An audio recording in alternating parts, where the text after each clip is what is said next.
안녕하세요. 오늘도 이곳을 놀러와 주신 여러분들을 향해 인사를 크게 한번 올려봅니다.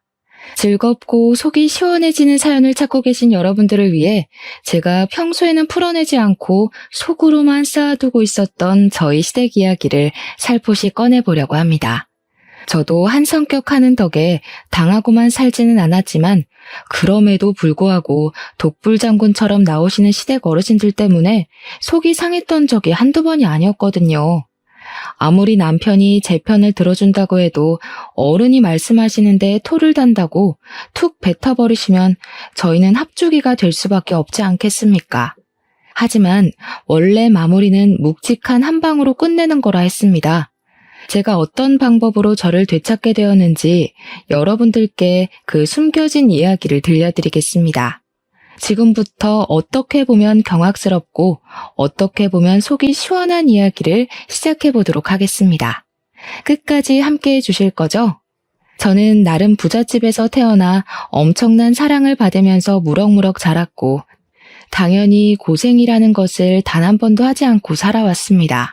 아주 어릴 적에 TV에 나오던 발레리나를 보고 한눈에 사랑에 빠져서 저는 발레를 배우겠다며 어머니 아버지께 엄청나게 떼를 썼고 제가 끈기가 부족한 아이였기에 엄마는 그냥 무용학원을 보내주셨습니다. 어차피 이러다가 말겠지. 뭐 한 3, 4개월 배우고 나면 재미없다고 그만두겠지 싶었는데 제가 발레 학원을 다니면서 엄청난 재능이 있다는 것을 발견하게 되었습니다. 물론 엄청난 재능이라는 게 저만 가지고 있는 것은 아니니 수많은 경쟁에서 밀리기도 했지만 저는 대한민국에서 알아주는 예술중학교, 예술고등학교 무용과를 졸업했습니다. 당연한 수순으로 저는 알아주는 무용과가 있는 대학에 진학을 했고 발레가 유명한 나라인 러시아로 유학까지 다녀오게 되었습니다. 러시아 유학을 하던 도중 운이 좋게도 러시아 무용단에 입단을 하게 되어서 발레 공연을 하며 이름을 서서히 알리기 시작했습니다. 하지만 타지에 나와 있는 것이 너무나도 외롭고 힘들었기 때문에 저는 계속 한국으로 돌아가고 싶다는 열망을 가슴 안에 품고 지내고 있었습니다. 제 주위에는 전부 한 가지 배역을 탐내는 동료들로 가득했기 때문에 보이지 않는 경쟁이 쉼없이 계속되었고 마음 낼 곳이 하나 없는 곳이라 너무나도 지쳐가게 되었습니다. 한국으로 돌아오기로 몇 번이나 마음을 먹었다가도 여기서 제대로 자리를 잡아야 경쟁이 치열한 국립발레단에 들어갈 수 있었으므로 참고 또 참아내게 되었죠. 그러던 도중 한국에서 온 남편을 만나게 되어 연애를 시작했고 저는 남편을 따라서 한국으로 돌아와 결혼식을 올리게 되었습니다. 한국에서도 쉬지 않고 발레단의 문을 두드린 덕분에 저는 발레리나라면 누구라도 가고 싶어하는 국립발레단에 들어가 메인으로 서기도 하면서 승승장구를 하며 지내고 있었습니다. 남편의 집 또한 저희 집 못지않게 부유한 집안이었기 때문에 시댁에서도 친정에서도 저희 사이를 반가워하셨고 덕분에 평화로운 나날들을 보내고 있었습니다. 하지만 평화가 계속되고 행복이 지속되면 그만큼 큰 시련이 온다는 이야기가 있지 않겠습니까? 저에게 악재가 겹치고 겹치게 되었습니다. 저희 아버지는 사업체를 운영하고 있었는데 분명 아무런 문제가 없었던 상품들에 문제가 생기기 시작하면서 전량 리콜 사태가 벌어지게 되었습니다. 아버지께서는 아무런 예고 없어 벌어진 일에 문제를 해결하기 위해서 잠도 제대로 주무시지 못할 정도로 바쁘게 뛰어다니기 시작하셨습니다. 하지만 공장 상황은 나아지지 않았고 아버지께서는 갑자기 떠안게 된 부채에 이리저리 돈을 빌리러 다니기 시작하셔야 했습니다. 은행에서 돈을 대출받을 수 있게 된 아버지는 1차적인 공장 부도를 넘긴 뒤 서둘러 빚을 갚기 위해 신제품을 출시하게 되었습니다. 그런데 그 물건에서도 문제가 발생되는 바람에 또다시 한바탕 피바람이 불기 시작했습니다. 공정 과정에서 문제가 발생되어 버린 것입니다. 신제품은 드라이기였는데 불이 난다는 신고가 접수가 되면서 고객센터가 난리가 나게 되었고 결국 뉴스까지 소개가 되면서 소비자들이 물건을 사용하지 않게 되었습니다. 폭발 사고가 날 뻔해서 아주 큰일이 나는 줄 알았다. 전선이 합선이 되어서 감전이 되는 줄 알았다 하는 고객들의 말도 안 되는 인터뷰까지 고스란히 전파를 타게 되었습니다.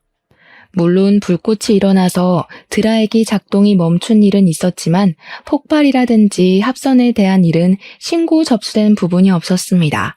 하지만 사람들은 자극적인 것에만 집중을 하기 시작했고 당연하게도 아버지의 사업은 한순간에 쓰러지게 되었습니다. 정말 치사하게도 은행에서는 아버지의 사업이 크게 무너져 내리기 시작하니까 투자금을 회수하겠다면서 이자까지 한 번에 갚아달라고 아버지를 옥죄기 시작했습니다. 아버지는 갑자기 들어온 투자금 회수 압박에 정신을 차리지 못하셨고 잠시 자포자기한 틈을 타 부도까지 맞이하게 되었습니다. 부도에서 끝이 났더라면 다행인데 양심적으로 회사를 운영하셨던 아버지께서는 오랜 시간 함께 일한 직원들이 한 푼도 받지 못하고 실직하게 되는 것을 그냥 보지 못하셨습니다. 공장 부도로 인해서 축소되었던 직원들의 특근비와 퇴직금, 그리고 월급까지 챙겨주시는 바람에 아버지는 쓸데없는 빚까지 더 지게 됐습니다. 아버지께서는 일이 이렇게 된 부분에 있어서 다시 한번 조사를 하기 시작하셨고 혼자서 갖은 무시를 다 당하시면서도 꿋꿋하게 진상을 밝히길 원하셨습니다. 결과적으로 아버지 밑에 계시던 임원 중 한 분이 거래 대금을 중간에서 횡령을 했던 게 가장 큰 이유였다는 것이 밝혀졌습니다.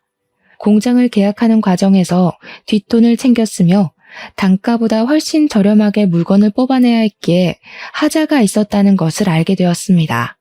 아버지께서 모든 걸 알게 되었을 때는 그 임원은 이미 해외로 도망을 간 뒤였고 흔적을 지우고 사라진 탓에 아버지가 모든 빚을 떠안게 되었습니다. 정원에 딸려 있어서 봄이 되면 꽃이 피고 여름이 되면 열매가 맺히고 가을에는 단풍이 지던 저희 집은 한순간에 낡아빠진 빌라로 변해버리게 되었습니다. 한평생을 전업주부로 사셨던 어머니께서는 바뀌어버린 환경에 적응을 하시느라 꽤 고생을 하셨습니다. 그 빌라조차도 사실은 저와 남편이 갑자기 벌어진 일에 놀라서 급하게 얻어들인 빌라였습니다. 빚쟁이들은 어떻게 알았는지 제 계좌까지 정지를 걸겠다면서 협박을 하기 시작했고 저에게 돈을 갚으라고 난리를 피우기 시작했습니다. 저는 그 스트레스로 인해 잠도 제대로 자지 못했습니다. 이 모든 일이 결혼 후 1년 만에 생긴 일이라 저는 귀한 우리 며느리에게 눈에 가시인 며느리로 전략하고 말았습니다. 집안이 꽤 이름 있는 작은 가전들을 만들어내는 사업을 하고 있었기에 본인 아들이 제 덕을 좀 볼 수 있겠거니 하고 생각을 했었는데 집이 갑자기 망해버렸으니까요. 저에게 할 줄 아는 거라고는 춤추는 것밖에 없는데 앞으로 그 빚을 갚아내며 어떻게 먹고 살 거냐면서 무시를 하기 시작하셨습니다. 저는 솔직히 어안이 벙벙했죠. 결혼할 당시만 하더라도 우리 며느리가 알아주는 발레리나다, 복덩어리다 하시던 분들이 집이 무너져 내리니까 완전히 달라진 태도를 고수하셨으니까요. 시부모님께서 그런 이중성을 보여주실 거라고는 생각도 못했었기 때문에 저는 반전 영화를 본 것 마냥 놀랐습니다. 하지만 그런 시련을 겪는 중임에도 불구하고 우리 남편이 정말 사랑으로 저를 감싸 안아주고 든든하게 저를 지켜주었다는 것입니다.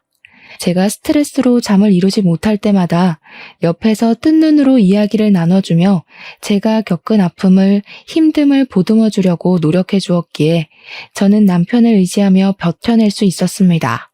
거기다가 변해버린 환경에 적응을 하지 못하고 계속해서 현실을 부정하며 우울증에 시달리시던 저희 어머니를 챙겨준 사람이 제 남편이었거든요. 저는 그런 남편에게 자극을 받아 다시 일어설 수 있었고 공연에 매진하여 하루빨리 아버지의 빚을 덜어드리고 싶은 마음뿐이었습니다. 제가 열심히 노력하는 거에 비해 성과가 미미하던 어느 날, 저는 인생에서 가장 불행한 경험을 하게 되었습니다. 바로 제가 공연 리허설 무대를 하고 있다가 사고를 겪게 된 것이었습니다.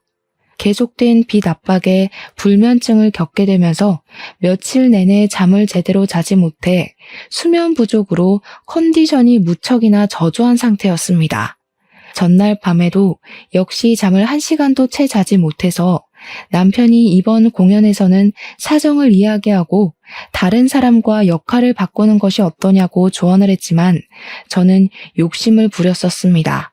그깟 잠 따위 자지 않아도 충분히 몸이 기억하기 때문에 할 수 있다고 생각하고 리허설 무대에 들어가게 되었는데 파트너와 합을 맞추다가 삐끗하게 된 것입니다. 발목이나 발가락을 다쳤더라면 오히려 상관이 없었을 텐데 리프트라고 하는 남자 무용수가 여자 무용수를 들어올리는 동작을 하다가 균형을 잃게 된 것입니다. 남자 무용수의 팔 힘으로 버텨야 하는 동작이었는데 제가 균형을 제대로 잡지 못하니 그대로 위에서부터 추락을 하게 된 것입니다.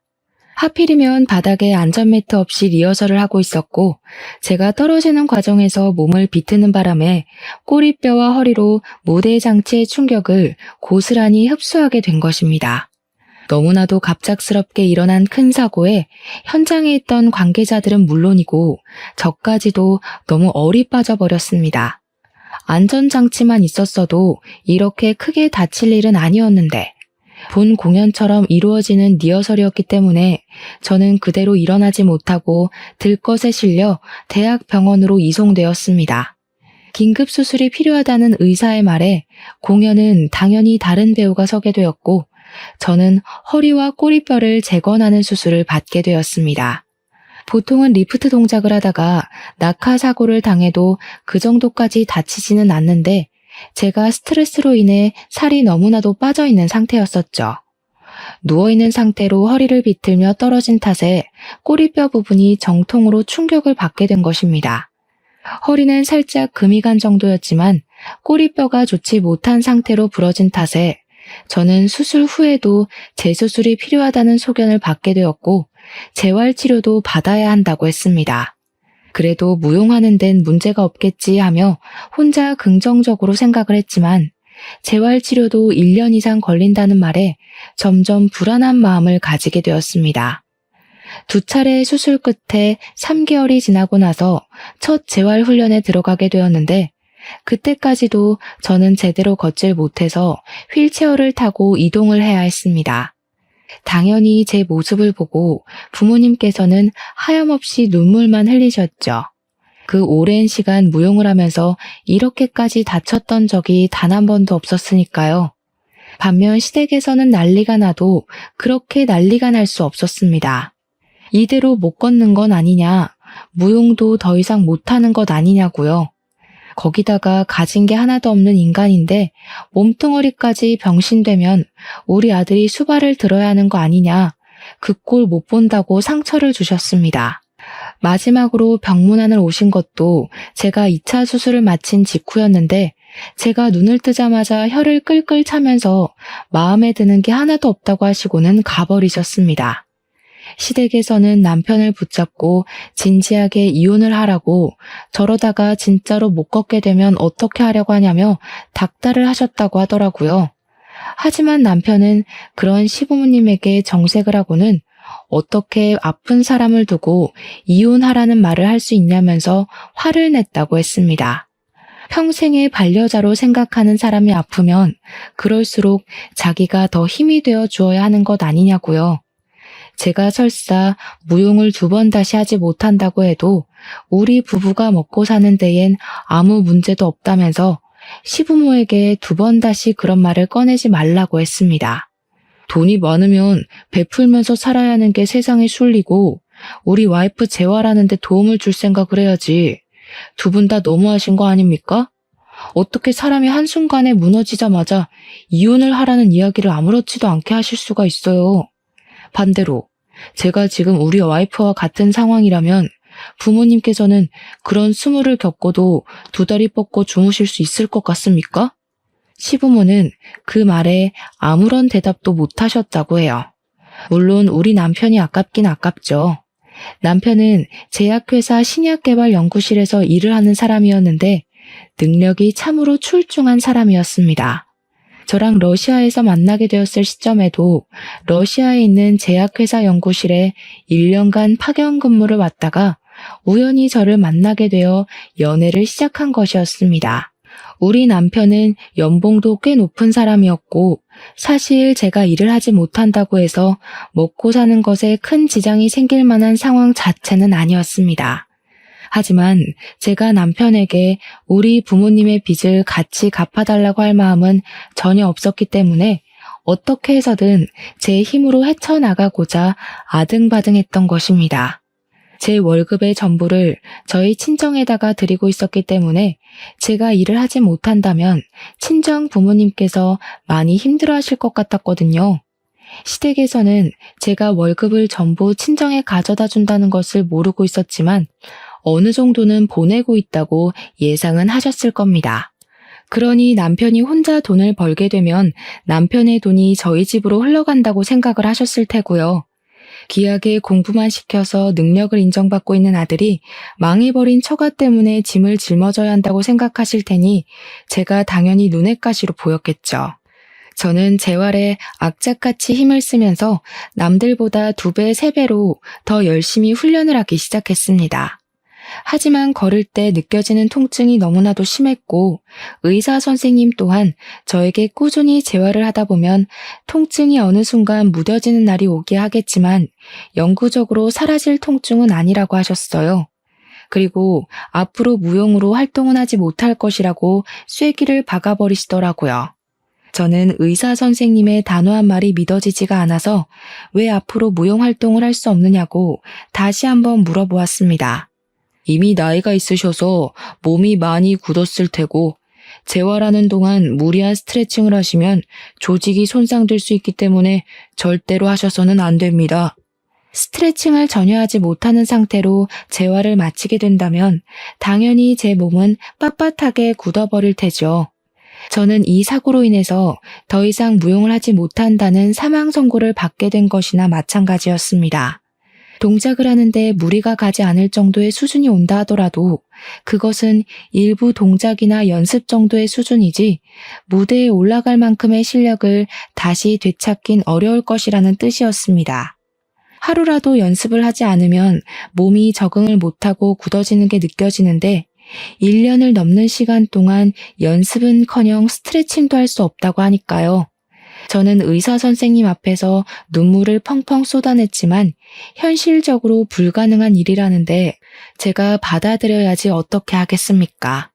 남편은 옆에 서서 같이 울면서 저를 위로해 주었지만 자신의 분야에서 승승장구하고 있는 남편에게 질투가 나기도 하고 위로가 귀에 담기지 않았습니다.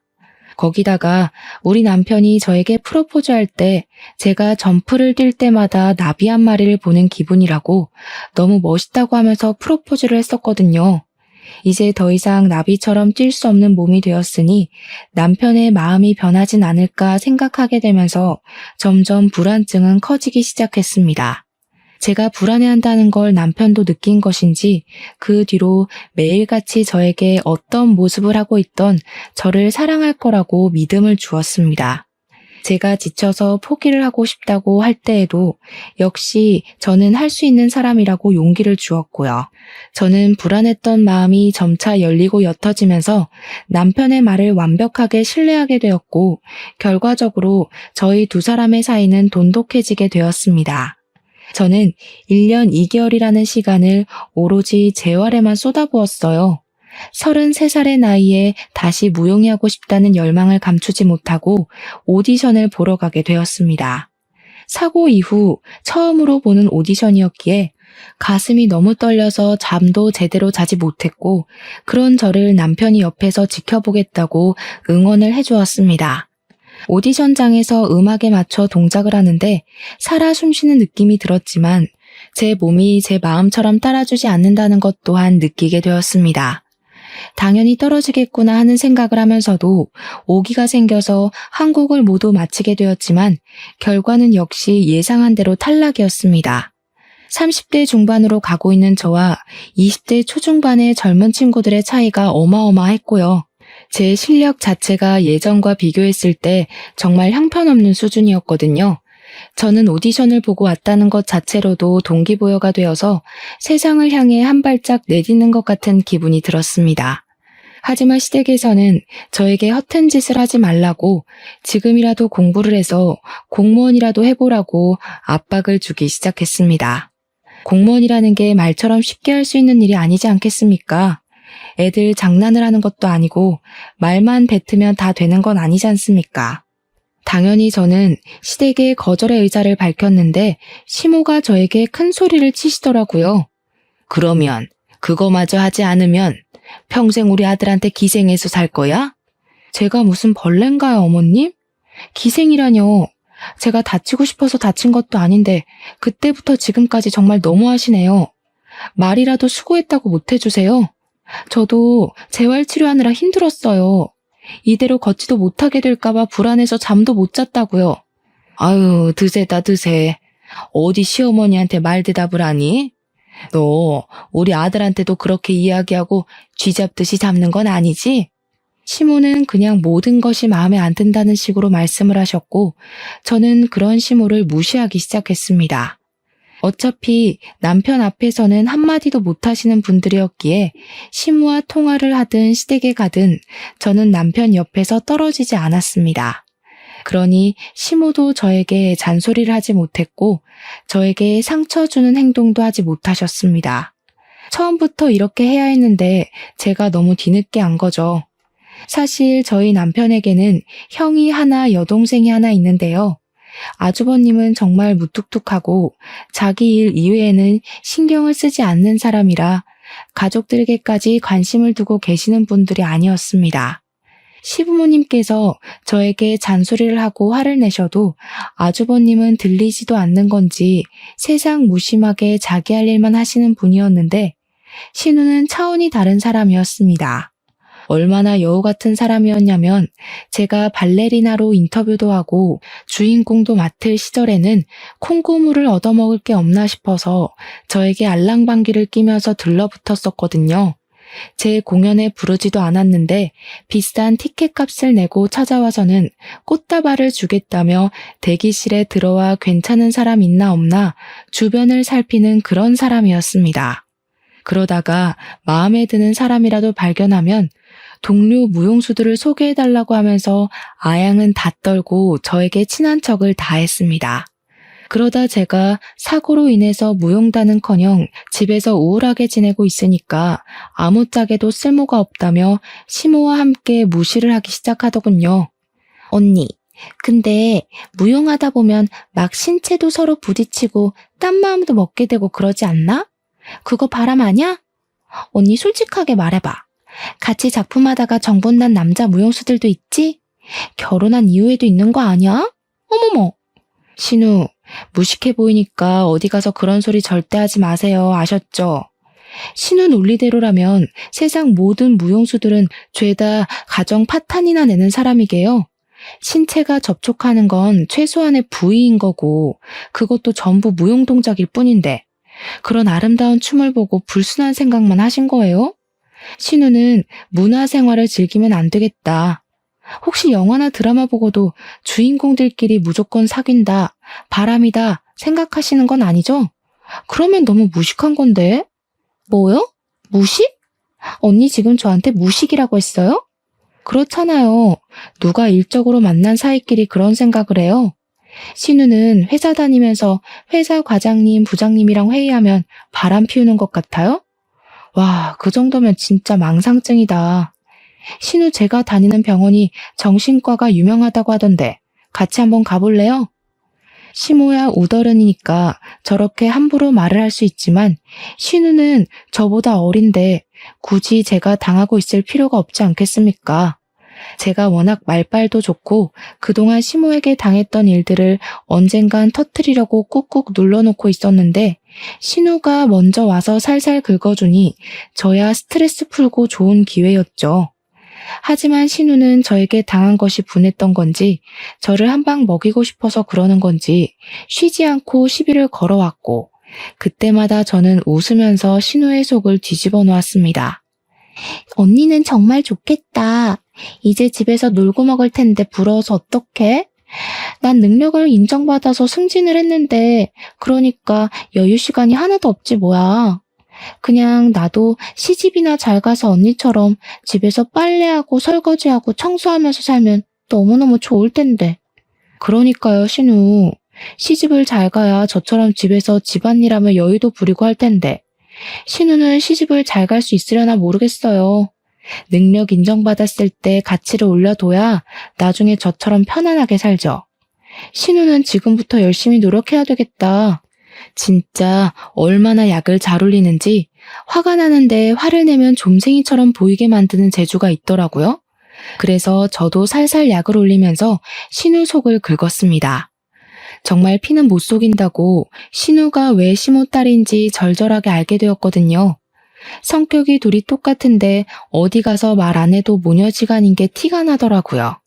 저도 지지 않고 맞받아치기 시작하니까 시모도 신우도 대놓고 욕도 못하고 끙끙 앓기만 하고 있었습니다. 그러다 둘이 건수를 잡은 건지 하루는 저를 불러내더라고요. 이번에는 어떤 걸로 저를 뒤집어지게 만들려고 하나 혼자 시댁에 가면서 걱정을 했는데 아니나 다를까 이제 슬슬 아이를 가지라고 하더라고요. 너도 이제 일을 쉬고 있으니까 아이를 가져야지 않겠니? 원래 집안이 복작복작할수록 복이 들어오는 거다. 하지만 저랑 남편은 처음 결혼을 약속했던 그날부터 지금까지 변함없이 딩크족으로 살기로 했었거든요. 저희 둘 다 아이를 별로 좋아하지 않기도 했고 한 사람의 인생을 책임져야 한다는 것이 부담스럽게 느껴지기도 했고요. 무엇보다 제가 무용을 했던 사람이었잖아요. 무용수에게 임신과 출산은 몸이 엄청나게 망가지는 일이나 다름없었죠. 골반부터 시작해서 온몸의 뼈가 다 열리고 장기의 위치가 바뀌니까요. 남편도 제가 무용을 얼마나 중요하게 생각했는지 잘 알고 있는 사람이었기에 딩크로 사는 것에 동의를 해주었고 그 마음은 지금까지 변치 않았습니다. 그런데 시댁에서는 이제 제가 바깥 활동을 하지 않으니까 아이라도 가져서 집안의 보탬이 되라고 이야기를 하는 것이었습니다. 이거 내가 아주 유명한 곳에서 지어온 아기가 들어서는 한약이야. 이 약 먹으면서 꾸준히 노력하면 건강한 아이를 출산한다고 하더라. 시모는 저에게 애가 잘 들어서는 약이라면서 하루에 한 번씩 꼬박꼬박 챙겨 먹으라고 비싼 거라고 엄청나게 생색을 내더라고요. 그런데 제가 뼈 수술 이후에 계속해서 칼슘제와 병원에서 처방받은 약을 먹고 있었는데 약과 약이 충돌해서 어떤 부작용이 생길지도 모르는데 어떻게 먹겠습니까? 어머님, 제가 지금 병원에서 처방받아서 먹고 있는 근육약이랑 칼슘제가 있어요. 약을 먹는 중이라 이 한약을 먹기엔 좀 걱정이 되네요. 거기다가 제가 먹고 있는 약을 끊기 전까지는 임신도 해서는 안 된다고 하셔가지고 좀 어려울 것 같아요. 언니, 내가 의심만 하고 있다가 지금 와서 좀 확신이 드네? 언니 혹시 불임 아니야? 불임인 거 속이고 결혼해서 이런저런 핑계대고 임신 못한다고 하는 거지. 그 말을 하는데 시모도 순간 도끼 눈을 뜨고 저를 쳐다보더라고요. 제가 무슨 불임 아닌 걸 증명하려고 낳기 싫은 아이를 낳아야 하는 것도 아니고요. 슬슬 짜증이 확 나는데 여기서 애둘러 넘어갔다가는 불임으로 확정이 날 것 같고 아니면 애를 가지라고 계속 이야기를 들을 것 같더라고요.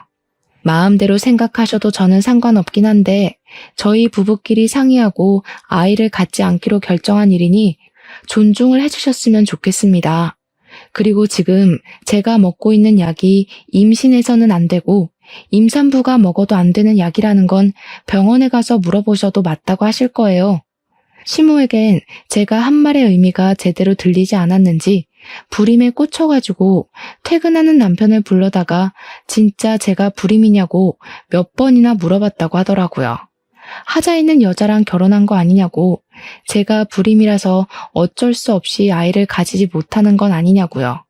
우리 아들에게 문제가 있을 리가 없는데 아이를 가지지 않는다는 게 수상하다면서 남편이 하지 말라고 짜증을 내는데도 계속 부림부림했대요. 남편이 버럭 소리를 지르면서 그만하라고, 그런 거 아니라고 이야기를 하는데 신우가 글쎄 남편에게 대놓고 그랬다는 겁니다. 제가 무용을 한답시고 러시아에 유학도 다녀오고 남자 무용수들이랑 들러붙어서 춤을 추고 하는데 몸을 함부로 써서 임신을 못하는 거 아니냐고요. 정말 선 넘은 발언이었죠. 남편이 그 말에 눈이 완전히 돌아버려서 신우의 뺨을 가차없이 날렸다네요. 얼굴이 짝소리와 함께 돌아간 신우는 순둥이 같던 남편이 자기 얼굴을 쳤다는 거에 충격을 받았고 시모도 너무 놀라서 악소리도 내지 못했대요. 남편이 씩씩거리면서 신우한테 삿대질을 하면서 경고를 했다고 합니다. 왜 우리 와이프한테 문제가 있을 거라고 생각해? 내가 불임이야, 내가 애를 가지지 못해서 우리가 딩크족으로 살기로 협의를 본 거라고. 너 한 번만 더 너네 새언니에 대해서 그딴 소리 퍼뜨리고 다녀봐. 그 다음부터는 뺨으로 안 끝나. 말이 끝나기 무섭게 신우가 뺨을 부여잡고 아프다고 엉엉 울기 시작했대요. 얼마나 세게 쳤는지 손가락이 그대로 남았다고 하더라고요. 시모도 애는 왜 때리냐며 남편한테 한 소리를 했다고 하는데 남편은 시모에게도 지지 않고 형이 있는데 대를 왜 자기가 이어야 하냐고 사자후를 내뱉었대요.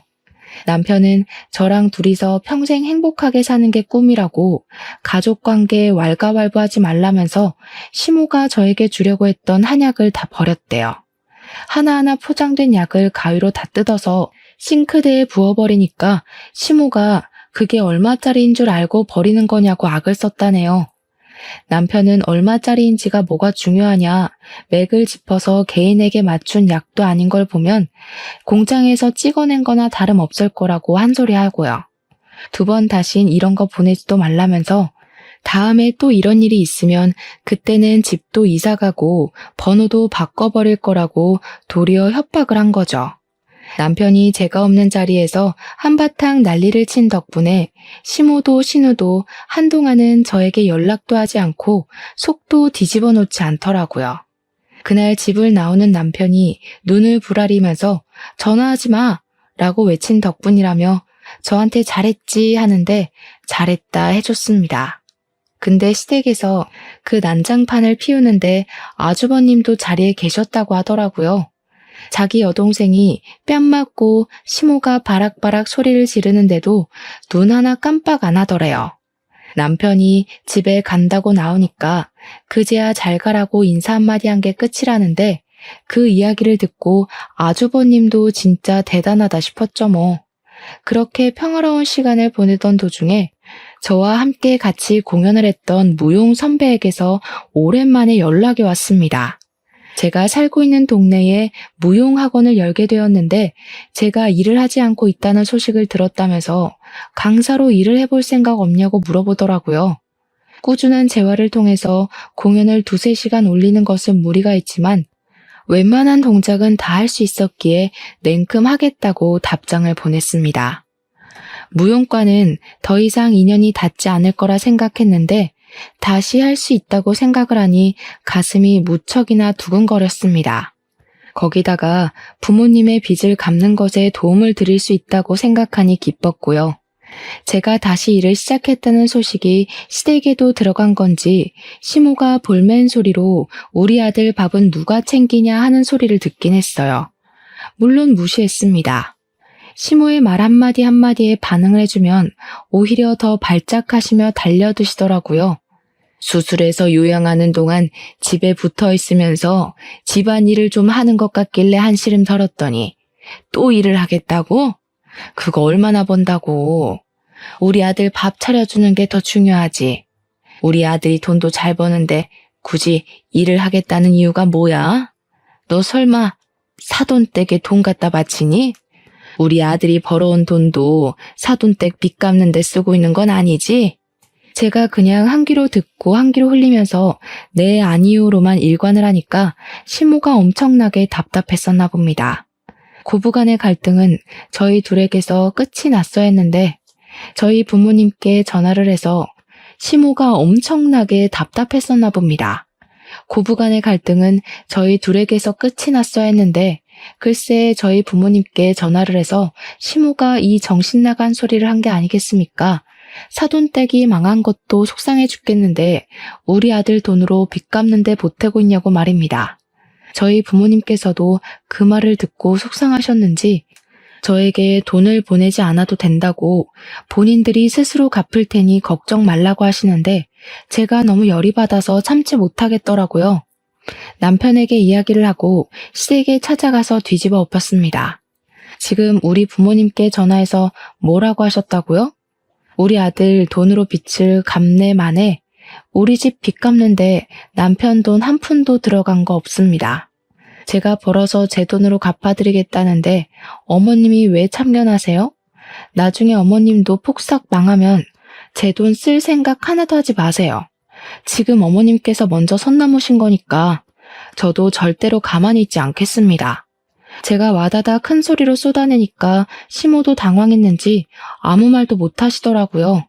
그날 이후 냉전 상태에 돌입해서 시댁의 발길을 한 6개월 정도 끄는 것 같았습니다. 그런데 정말 황당한 소식을 듣게 된 거죠. 아주버님께서 상견례를 했다는 겁니다. 저랑 남편만 빼고요. 아주버님이 남편에게 전화를 해서는 왜 우리 부부는 상견례에 오지 않은 거냐고 물어봤다는데 뭘 알아야 가죠. 들은 게 없어서 못 갔다고 했습니다. 그렇게 기막혀 하고 있는데 신우가 저한테 전화를 해서는 또 속을 뒤집는 게 아니겠습니까? 언니, 이제 큰일 났다. 첫째 올키로 올 사람이 어마어마한 능력자라서 우리 엄마 아빠 둘 다 뿅 갔잖아. 나이가 40이 좀 넘은 게 흠이긴 한데 논문이며 연구 실적이며 국내 탑을 찍고 있는 사람이라네. 엄청난 과학자래. 대학 교수도 하고 있고. 우리 엄마 완전 신나서 동네방네 자랑하고 다녀. 뉴스에도 나오고 신문에도 나온다고. 작은 오빠도 알고 있던데. 유명한 사람이라고. 그게 왜 저한테 큰일 날 일이죠? 우리 엄마랑 죽도 잘 맞더라고. 언닌 이제 첫째 올케 눈치까지 보면서 지내야 할걸? 알고 보니 아주버님이랑 형님 사이를 주선한 게 신우더라고요. 신우의 회사에 자문으로 온 형님께 들러붙어서 친하게 지내다가 아주버님이랑 소개팅을 시켜준 것이었습니다. 신우도 승진을 하려면 백이 든든해야 한다고 형님에게 들러붙었던 건데 가족으로 묶이게 되었으니 자기 뒷배를 봐줄 사람이 생겼다고 엄청나게 신이 난 것이죠. 저희 부부 없이 진행된 상견례 이후 결혼 날짜가 확정이 되고 좋든 싫든 가족으로 엮이게 되었으니 형님을 소개해주겠다고 결혼식 며칠 전에서야 저희 부부를 부르더라고요. 큰애는 말이야, 조실부모하고 힘들게 자랐음에도 불구하고 자기 일을 어찌나 똑부러지게 하는지 걱정이 하나도 없어. 망한 사돈보다야 차라리 없는 게 낫다는 걸 이제서야 알게 되었다니까. 그 말에 남편이 빈정이 확 상했는지 벌떡 일어나서 집에 가자고, 여기 더 있어봐야 좋은 소리도 듣지 못할 텐데 하더라고요. 그래도 인사는 하고 가야 하지 않겠냐고. 저도 기분이 팍팍 상했지만 형님 되실 분의 얼굴을 보면서 억지로 웃으면서 안녕하세요 하고 인사를 했습니다. 그런데 형님 되실 분이 제 얼굴을 너무 빤히 쳐다보는 게 아니겠습니까? 눈 한 번 깜빡거리지 않고 제 얼굴을 뚫어지게 보더라고요. 시모가 제 욕을 얼마나 했으면 이렇게 무례하게 인사도 받아주지 않고 제 얼굴을 보는 걸까 싶어서 고개를 돌리려고 하는데 제 손을 딱 잡는 겁니다. 혹시 김철현 사장님 따님인 김혜나 씨 맞으세요? 네. 저희 아버지를 어떻게 아세요? 아니, 어떻게 이런 인연이. 김철현 사장님은 잘 지내고 계세요? 제 은인이나 다름없는 분이세요. 시부모도 아주버님도 신우까지도 모두 궁금해하면서 형님을 바라보자 형님이 이야기를 하기 시작하셨거든요. 저희 아버지께서 사업을 한창 열심히 하실 때 부유할수록 남에게 도움을 주면서 살아야 한다고 하셨었거든요. 보육원에서 제대로 된 교육을 받지 못함에도 불구하고 똑똑한 아이들을 위해 후원을 하시고 사교육도 시켜주시고 대학 등록금까지 지원을 하셨었습니다. 형님께서 자신이 거기에 선발이 되어서 공부만 할 수 있게 많은 지원을 받았던 학생이라고 덕분에 돈 걱정 없이 정말 제대로 된 교육을 받았다고 하시는 겁니다. 본인에게는 은인이자 부모님 같은 분이라는 거예요. 자기가 대학원을 졸업하고 해외 프로그램에 선발이 되면서 연구실에 가게 되었는데 그 타이밍에 저희 집이 부도가 난 거죠. 너무 먼 곳에 있어서 한 번도 찾아뵙지 못하고 시간을 보냈는데 한국에 돌아오고 나서 저희 집이 살던 집에 찾아가니까 이미 이사를 가고 없었다는 겁니다. 물어물어 찾아보려고 했지만 소식을 전혀 들을 수 없었다고 눈물까지 찔끔 흘리시는 게 아니겠습니까? 저에게 너무너무 감사한 분이라면서 이렇게 가족이 될 수 있어서 기쁘다고 저희 집에도 인사를 드리러 가고 싶다고 하더라고요. 시무랑 신우는 완전히 벙찌게 되고 아주버님은 갑자기 남편 옆에 찰싹 붙어서 사돈분이 엄청 대단하신 분이었다고 말을 꺼내시더라고요. 존경받아 마땅하신 분들이셨네. 사돈 어르신들이. 그런 일을 웬만한 마음으로 하기 어려운 건데 근데 우리 엄마랑 너는 그것도 모르고 그렇게 재수씨 구박을 한 거야? 아주버님의 예상치 못한 말에 시무랑 신우는 둘 다 흠칫 놀라더라고요. 형님 되실 분이 눈을 살짝 뾰족하게 뜨면서 제가 어디 가서 구박받을 만한 사람은 아닌데 하시며 제 편을 들어주셨고요. 신우가 형님의 뒷배가 필요하다고 하지 않았겠습니까? 자기가 언제 저를 구박한 적이 있냐고 오해라고 하더라고요. 저 둘째 올케랑 사이 엄청 좋은데 제가 구박을 하긴 뭘 하겠어요. 제가 손아래 사람인데 언니랑 저랑 되게 친해요. 친해? 웃기고 앉아있네. 너 내 와이프한테 불임 운운하면서 난리쳤던 기억은 아주 안드로메다로 보내버렸나 보다? 그 말에 형님이 기겁을 하시면서 어떻게 그런 말을 할 수가 있냐고 하셨습니다. 진짜 불임이면 어떻게 하려고 상처가 될 말을 아무렇지 않게 할 수 있냐면서 신우에게 무서운 사람이라고 하더라고요. 티가 나게 한 발짝 뒤로 물러서는 형님을 보면서 저도 속으로 고소함을 느끼고 있었죠. 저에게 나중에 따로 이야기를 할 시간이 있었으면 좋겠고 저희 부모님께 꼭 한번 감사 인사를 전하고 싶다고 하셨습니다. 그렇게 며칠 뒤에 형님과 아주버님은 결혼식을 올리게 되었고 저희 부모님께서 결혼식을 보러 오시면서 인사를 나누게 되었습니다.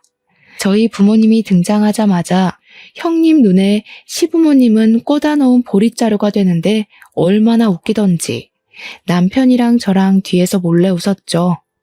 아주버님은 결혼을 한 이후에 완전히 제 남편이랑 짝짝꿍이 맞은 건지 저랑 형님을 시기하는 시무와 신우에게 잔소리를 퍼붓기 시작했습니다. 이렇게 애처갈 줄은 상상도 못했는데 저와 남편은 아주버님의 변한 모습에 형님이랑 천생연분은 맞나보다 하고 생각하게 되었죠. 신우와 시모는 그 뒤로 유독 제 눈치를 더 보면서 살게 되었는데 형님이 저희 아버지에게 본인이 보유 중이던 특허 기술의 독점 사용권을 넘겨주었기 때문이었습니다. 아버지의 사업이 어떻게 잘못되게 되었는지 사정을 전부 들으신 형님이 다시 한번 일어서 보자 하시며 신기술의 특허 기술 독점권을 사용할 수 있도록 계약을 해주셨거든요. 기술 투자를 받을 수 있는 부자처도 알아봐 주시고 아버지께서는 다시 소량이지만 공장을 가동할 수 있게 되었습니다. 그 이후에 형님이 언론 인터뷰에서 홀리듯이 아버지와 인연을 이야기했고 방송을 챙겨본 시청자들의 심금을 울린 이야기였는지 아버지의 상품이 인터넷에 막 올라오기 시작했습니다. 저렇게 남을 위해 아낌없이 베푼 사람들에게 돈으로 혼쭐을 내줘야 한다면서 말입니다. 아버지께서는 형님 덕분에 좋은 투자처를 만나서 작은 공장 하나를 가동하다가 3년이 지난 지금 투자금을 모두 갚고 빚 또한 갚아낼 수 있을 정도로 성공하게 되었습니다.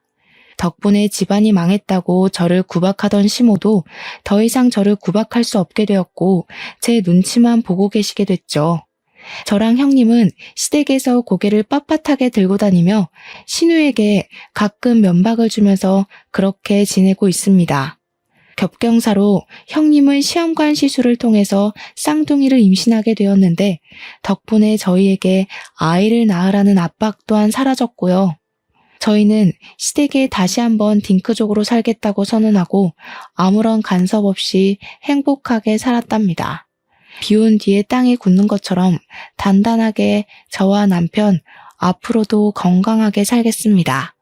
끝으로 제 사연을 들어주신 여러분 정말로 감사드립니다.